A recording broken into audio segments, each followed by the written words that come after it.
Bonjour à tous, bien-aimés. Je vous invite à une lecture dans Exode chapitre 31. Exode chapitre 31, je vais lire à partir du verset 1. Il nous est dit ceci: L'Éternel parla à Moïse et dit: Sache que j'ai choisi Bethsalel, fils d'Uri, fils de Hur, de la tribu de Juda. Je l'ai rempli de l'Esprit de Dieu, de sagesse, d'intelligence, de savoir, pour toutes sortes d'ouvrages.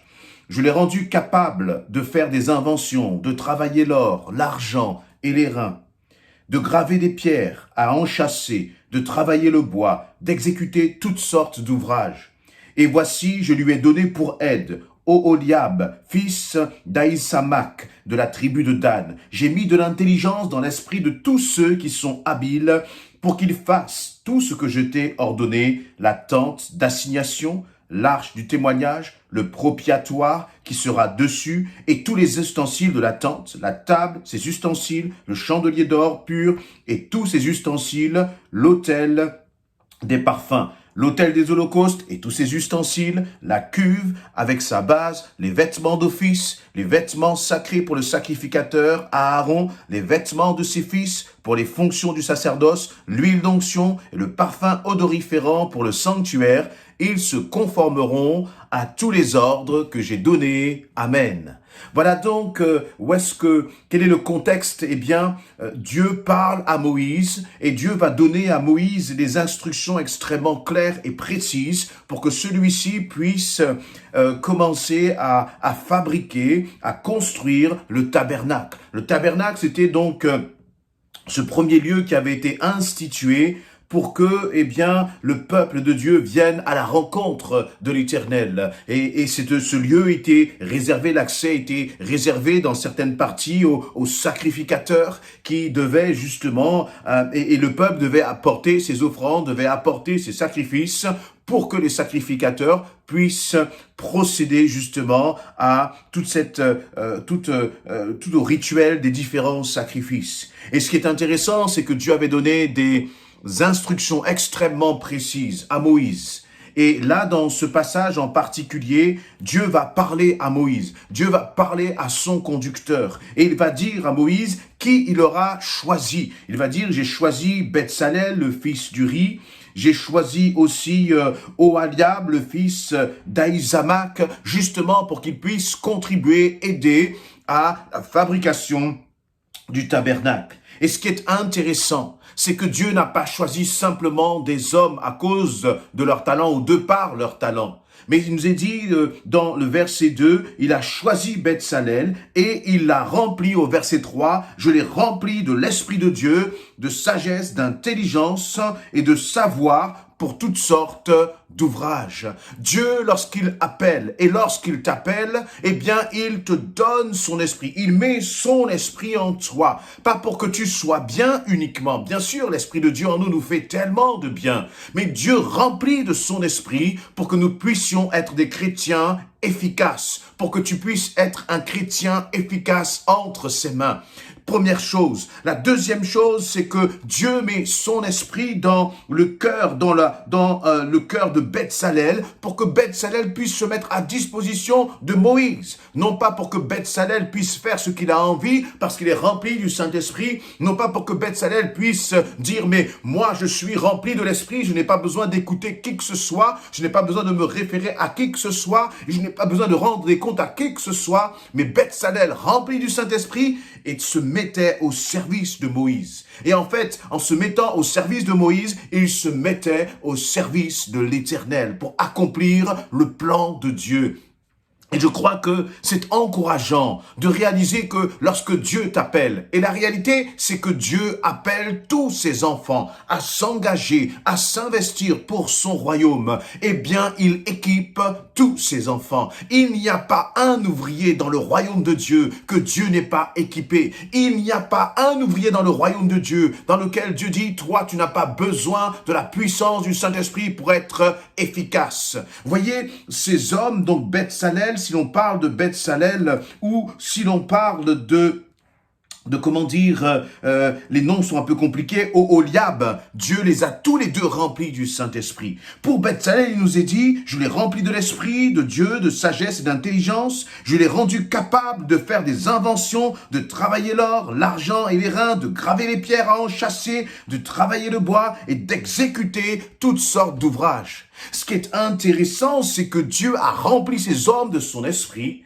non pas pour qu'ils soient comme là en train de planer au-dessus du sol et à penser à des choses qui sont uniquement spirituelles avec notre conception parfois que nous avons, mais Dieu a fait de ces hommes des hommes justement qui sont extrêmement pratiques, qui accomplissent des œuvres pratiques, qui ne sont pas là comme enfermés dans une sorte de manoir à s'isoler. Et non, Dieu les a remplis de l'esprit afin qu'ils puissent être efficaces, afin qu'ils puissent agir, afin qu'ils puissent s'investir dans des actions qui sont palpables. Et Dieu, on sent là qu'il y a, il leur dit, je les ai rendus capables de faire des inventions. Il y a donc comme l'inventivité, la créativité que donne le Saint-Esprit, la capacité que donne le Saint-Esprit. Et parfois nous regardons trop à nous-mêmes. Et comme nous regardons à nous-mêmes, nous avons peur de nous engager. Lorsque le Seigneur nous demande de faire quelque chose, nous y allons à reculons. J'y vais à reculons parce que je regarde trop à moi-même, parce que peut-être que tu regardes trop à toi-même.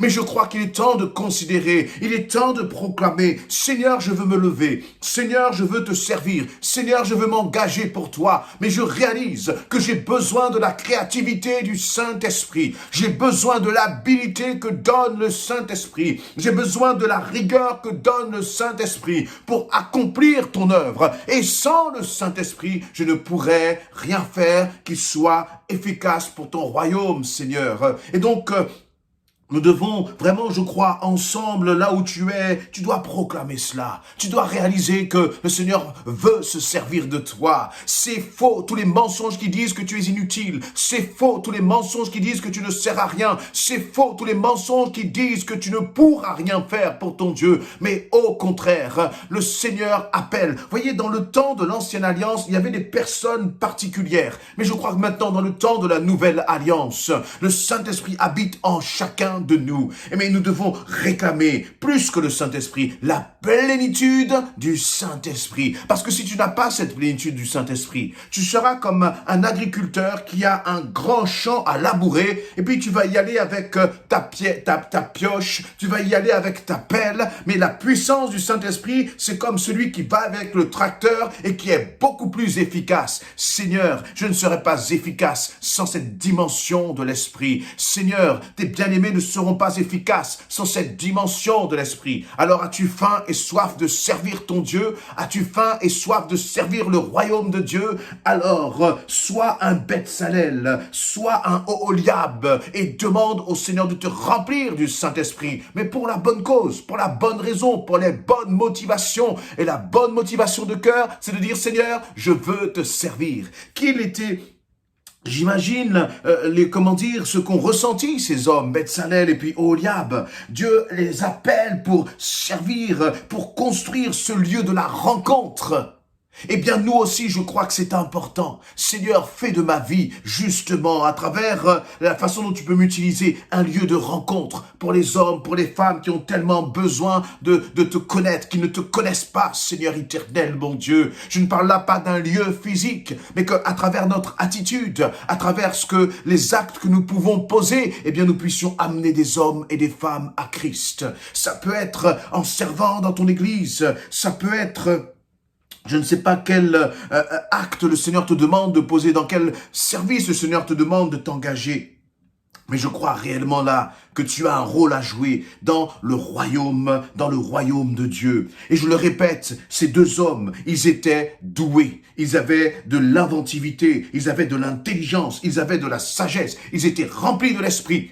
Mais tout ça ne les a pas empêchés d'être soumis à Moïse, Et c'est un autre point que je voudrais aborder, que notre foi, notre capacité spirituelle, que notre connaissance du Seigneur ne nous empêche jamais de nous soumettre, ne nous empêche jamais que notre capacité nous pousse justement à nous humilier et à rester dans l'humilité, à travailler les uns avec les autres, à travailler les uns pour les autres. mais à ne jamais nous considérer comme étant au-dessus des autres, comme étant des dominateurs, comme étant, parfois on l'entend, le Saint-Esprit m'a parlé, alors moi je n'ai de compte à rendre à personne. Excusez-moi, mais pour Beth-Salel et pour Oholiab, le Saint-Esprit les avait parlé, le Saint-Esprit même les avait désignés. Et pourtant, vous imaginez un peuple de quelques millions de personnes, Moïse dit, j'ai choisi Beth-Salel et j'ai choisi Oholiab. Ils auraient pu commencer à se remplir d'orgueil et se dire, voyez, moi, le Seigneur m'a choisi. Mais au contraire, parce qu'ils avaient été choisis, eh bien, ils avaient une responsabilité. Parce qu'ils avaient été choisis, ils ont certainement réalisé cette grâce, ce privilège, mais tout cela n'était que parce que le Seigneur l'avait décidé. Le Seigneur l'avait décidé. Et le Seigneur a dit pour ces deux personnes-là, et puis il leur a donné des instructions extrêmement claires, extrêmement précises. Et je terminerai avec ce verset 11, dans lequel il nous est dit, « Ils se conformeront à tous les ordres que j'ai donnés. » Et j'aime cette phrase. Quel que soit le potentiel, quels que soient les dons et les talents que le Seigneur a mis en toi, quelle que soit la plénitude du Saint-Esprit avec lequel tu peux déborder dans ta vie, ce qui compte, c'est que tu te conformes à tous les ordres que le Seigneur t'a donnés. Ce qui compte, c'est que je me conforme à tous les ordres que le Seigneur m'a donnés. Alors, pour terminer, je dirais, Seigneur, que nous puissions être des hommes et des femmes qui obéissons, qui nous soumettons à ta volonté, qui faisons ce que toi tu demandes et qui ne faisons pas ce que nous voulons. Les dons que le Seigneur a mis en toi, les talents que le Seigneur a mis en toi, quels que soient ces dons et ces talents, quel que soit le secteur dans lequel tu peux exercer ces dons et ces talents. Ça peut être dans le secteur artistique, ça peut être dans le domaine managérial, ça peut être dans le domaine de l'organisation, dans le domaine de la gestion des finances, ça peut être dans les domaines très pratiques, artisanal, peut-être que tu es un artisan qui est doué, peut-être que tu es un bon, j'allais dire que tu sais, tu as des mains en or pour fabriquer, pour construire, pour bâtir, quels que soient les dons que le Seigneur t'a donnés, n'oublie jamais une chose, c'est que ces dons sont pour la gloire de l'Éternel. Et tu ne peux pas les utiliser comme tu veux, mais tu dois les utiliser selon ce que ton maître t'ordonne de faire. Amen.